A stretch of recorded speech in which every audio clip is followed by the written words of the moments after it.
నమస్తే welcome to cube TV నేను మీ anchor Charmi ఈ రోజు మనతో పాటు ప్రస్తుతం ప్రముఖ జ్యోతిష్య వాస్తు పండితులు బ్రహ్మశ్రీ డాక్టర్ నాయకంటి మల్లికార్జున శర్మ గురుజీ గారు ఉన్నారు. గురుగారితో మాట్లాడదాం. నమస్కారం గురుగారు. నమస్కారం అండి.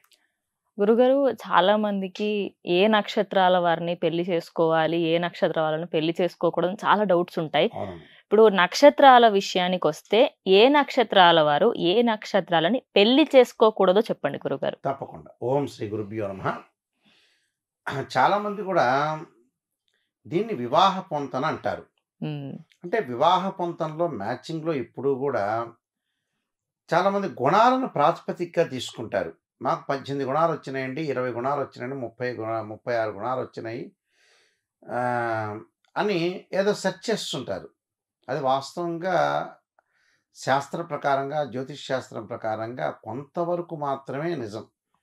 కొంతవరకు దాని యొక్క ప్రాతిపదిక లేదు. గుణాలు వచ్చినంత మాత్రాన చేసుకోవాలని రూల్ లేదు. ఒక అబ్బాయిని కానీ ఒక అమ్మాయిని కానీ మ్యాచ్ చేసేటప్పుడు గ్రహమైత్రి, రాశి పొంతన, నాడీ దోషము, రజ్జు దోషము, తారాబలము, వశ్యము, వర్ణము, అలానే స్త్రీ దీర్ఘము, తర్వాత మహేంద్ర పొంతన, రజ్జు దోషము, షష్టాష్టకములు, ఇలాంటివన్నీ కూడా చూడాలి. వాటిలో చూసిన పొంతంలో ఒక నక్షత్రం ఇంకో నక్షత్రానికి ఆపోజిట్ ఉందా లేదా అది కూడా చూడాలి. దాన్ని వేద నక్షత్రం అంటారు జ్యోతిష్యంలో. వేద నక్షత్రం అంటారు. వేద నక్షత్రం అంటే ఏంటంటే ఇద్దరి యొక్క మనస్తత్వాలు కలవు. అంటే మనస్తత్వం కలవటం అనేది భగవంతుడికి కూడా చేత కాదు. కరెక్ట్. ఒక మనస్తత్వాన్ని ఒకరిని ఒప్పించటం, ఒకరిని మెప్పించటం, రప్పించటం అనేది అతని యొక్క మనం చెప్పినంత మాత్రాన ఆ వ్యక్తి వినాలని లేదు. వినడు కూడా, విన్నట్టు నటిస్తా. ఒకవేళ విన్న వ్యక్తి వాళ్ళు కోట్లలో కొద్ది మంది మాత్రమే ఉంటారు. అతనికి ఏంటంటే బుధుడు మంచివాడై ఉంటాడు. అంటే బుధారిష్టేతు సంప్రాప్తే బుధ పూజాంచకారేత్ బుధ ధ్యానం ప్రోక్ష బుద్ధి పీడోపశాంతి అంటాడు. అలానే చంద్రారిష్టేతు సంప్రాప్తే చంద్ర పూజాంచకారేత్ చంద్రధ్యానం ప్రవక్ష మనోపీడోపశాంతి.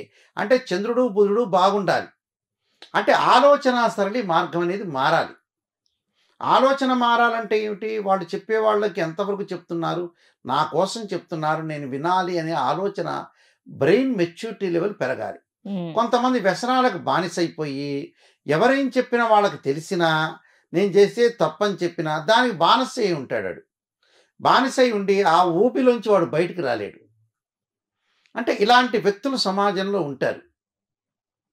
అంటే ఇలాంటి వ్యక్తులకి ఏంది, మనస్తత్వం అనేది కలిసి ఉండాలి. అంటే మనస్తత్వాన్ని కలిసి ఉండటం అనేది చాలా ఇంపార్టెంట్. ఇది సైన్స్కి అందని రహస్యం. ఇది సైంటిస్ట్లకు కూడా అందదు. ఇది కరోనాకి కనిపెట్టచ్చు, క్యాన్సర్ కనిపెట్టచ్చు, కానీ మనిషి యొక్క భావానికి మటుకు ఎట్టి పరిస్థితుల్లో కనిపెట్టలేరు. చాలా క్లిష్ట స్థితి అది. ఎప్పుడు ఎలా మూమెంట్లో ఉంటారో, ఎవడెవడిని తిడతాడో, రోడ్డు మీద వెళ్ళాడు బండోడు తిడతాడు, కారు ఒకటి తిడుతుంటాడు, రకరకాల వ్యక్తులు. ఒక మనిషి అంటే ఇంకో మనిషికి మంచి చెప్పినా కూడా చెడయ్యే అవకాశాలు ఎక్కువ ఉంటాయి. అంటే సైకాలజీ అనేది చాలా గొప్పది. అంటే మనస్తత్వ శాస్త్రం అనేది చాలా ఉంటుంది. అది లాజికల్గా థింక్ చేయాలి. ఈ లాజికల్గా కొంతమంది మన మంచి వాళ్ళమైనా వచ్చే భర్తో భార్యో మంచి చెడ్డది కాకపోతే వీళ్ళు మౌళ్ళు అయిపోతారు. రకరకాలు. ఇప్పుడు ఒక కోడలు ఉంటుంది. కోడలుంటే ఒకప్పుడు నేను మళ్ళీ అత్తగారిని అవుతానని ఆమెకు ఉండాలిగా, ఈయనకు మామగారు అవుతానని ఉండాలి కదా. నేను తల్లిదండ్రులు చూడాలి, నన్ను నా కొడుకులు చూస్తారో కూతురు చూస్తారో అనే భావం కలిగి ఉండాలి కదా. వీళ్ళందరూ జనాలందరూ ఎలాంటి వాళ్ళు అంటే పురాణాలు బాగా వింటారు. అంటే పుక్కిటి పురాణాలు అంటారు చూసారా, అన్నీ వింటారు, ఆచరణ ఉండదు. అన్ని టీవీలో కూర్చొని వింటూ ఉంటారు, కానీ ఆ లాభం లేదు, ఊరికే వింటం వరకే. కానీ ఆచరించేవాడే స్థితప్రజ్ఞుడు అంటారు. అంటే ఆచరించే వ్యక్తే కరెక్ట్ వ్యక్తి అని అర్థం. ఆచరణ లేనిది ఏదో సరదా కోసం విన్నట్టుగా, ఏదో బాగుందిలే, ఇప్పుడు గురువుగారు శ్లోకం చెప్పారు బాగుందిలే, హ్యాపీగా ఉందిలే అని చెప్పటం కాదు. రామాయణ మహాభారతాలు ఇవన్నీ కూడా పురాణాలు, ఉపపురాణాలు, ఇతిహాసాలు ఇవన్నీ చెప్పడానికి కూడా కారణం అదే. అయితే మనకి కొన్ని నక్షత్రాలు కొన్ని కలవు అని చెప్పారు. అందులో మనకి 27 స్టార్స్ ఉన్నాయి. ఉమ్, 27 నక్షత్రాల్లో అశ్విని నక్షత్రం వాళ్ళకి జ్యేష్ఠ నక్షత్రం కలవదు. ఓకే. అశ్విని నక్షత్రానికి అధిపతి కేతు, జ్యేష్ఠ నక్షత్రానికి బుధుడు. ఉమ్, బుధకేతువులు ఇక్కడ కలవు. అంటే అశ్విని నక్షత్రం వాళ్ళు అమ్మాయిని చేసుకున్నా, అబ్బాయిని చేసుకున్నా, జ్యేష్ఠ నక్షత్రం అబ్బాయిని అమ్మాయిని చేసుకున్నా కూడా కలవదని అర్థం. అంటే ఓకే. ఆపోజిట్ నక్షత్రాలు. ఉమ్, అంటే అశ్విని నక్షత్రం వాళ్ళు జ్యేష్ఠ నక్షత్రం వాళ్ళు వివాహం చేసుకోకూడదు. ఓకే. అలానే భరణి నక్షత్రం వాళ్ళు అనురాధ నక్షత్రం వాళ్ళు చేసుకోకూడదు. ఉమ్, భరణి నక్షత్రానికి అధిపతి శుక్రుడు, అనురాధ నక్షత్రానికి శని అధిపతి. ఓకే. అంటే శుక్రశనుల యొక్క కలయిక మంచిది కాదు. భరణి వాళ్ళు ఎట్టి పరిస్థితుల్లో కూడా అనురాధ కలవదు అని అర్థం. ఉమ్, అంటే భరణి నక్షత్రం, అనురాధ నక్షత్రం వాళ్ళు చేసుకోకూడదు. అలానే కృత్తికా నక్షత్రం వాళ్ళు విశాఖ నక్షత్రం చేసుకోకూడదు. ఉమ్, అలానే రోహిణి నక్షత్రం వాళ్ళు స్వాతి నక్షత్రం వాళ్ళు చేసుకోకూడదు. ఉమ్, ఆరుద్ర నక్షత్రం వాళ్ళు శ్రవణ నక్షత్రం చేసుకోకూడదు. అంటే ఇవన్నీ కూడా వీళ్ళు చేసుకోకూడదని అర్థం. ఉమ్, అంటే చేసుకుంటే మంచిది కాదని అర్థం. పునరుసు నక్షత్రం వాళ్ళు, అలానే ఉత్తరాషాఢ నక్షత్రం వాళ్ళు చేసుకోకూడదు. ఉమ్, అలానే పుష్యమి నక్షత్రం వాళ్ళు, అలానే పూర్వాషాఢ నక్షత్రం వాళ్ళు చేసుకోకూడదు. ఓకే. అంటే చేసుకుంటే ఇక్కడ దోషం కలుగుతుందని అర్థం. అయిపోయింది కదా. ఆశ్లేష నక్షత్రం వాళ్ళు సాధారణంగా మూల నక్షత్రం వాళ్ళు చేసుకోకూడదు. ఆశ్లేష నక్షత్రం. ఓకే. అంటే ఆశ్లేష నక్షత్రం అనగానే ఆశ్లేష అనగానే అత్తగారి గండం అని, మూల నక్షత్రం మామగారి గండం అని, మామగారు గండం అని అది కరెక్ట్ పద్ధతి కాదు. ఆశ్లేష నక్షత్రం వాళ్ళని మనం ఎన్నో లక్షల మంది చూస్తే అత్తగారి గండం వాళ్ళు ఏం లేరు. మూలా నక్షత్రం మామగారి గండం వాళ్ళు లేరు. లేరు. అత్తగారి మామగండాల వాళ్ళకు సంబంధించిన వాళ్ళు ఎక్కడో ఒక సంఘటన జరిగిందని వాళ్ళకి ఆ నక్షత్రాన్ని ప్రేరేపించారు. ప్రాస కుదిరిందని. ఆశ్లేష అంటే అత్తగారు, ఉమ్, మూలా నక్షత్రం అంటే అలా మామగారు. అనుకుంటే అశ్విని నక్షత్రం వాళ్ళు అడుక్కు తింటారు, భరణి నక్షత్రం వాళ్ళు బగ్గుమంటారు, ప్రాస కుదిరిందని చెబుతూ ఉంటారు వీళ్ళు. బాగుంది సార్, నిజంగా ప్రాస బాగుంది.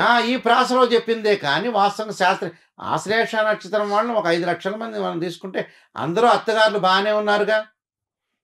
వాళ్ళ అత్తగారి యొక్క లైఫ్ స్పాన్ బట్టే ఉంటుంది.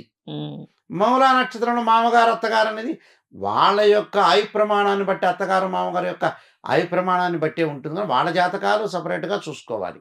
అదే. అంతేగాని ఈ మా అల్లుడి మీదనో కోడలి మీదనో ఈ పని పడేయకూడదు.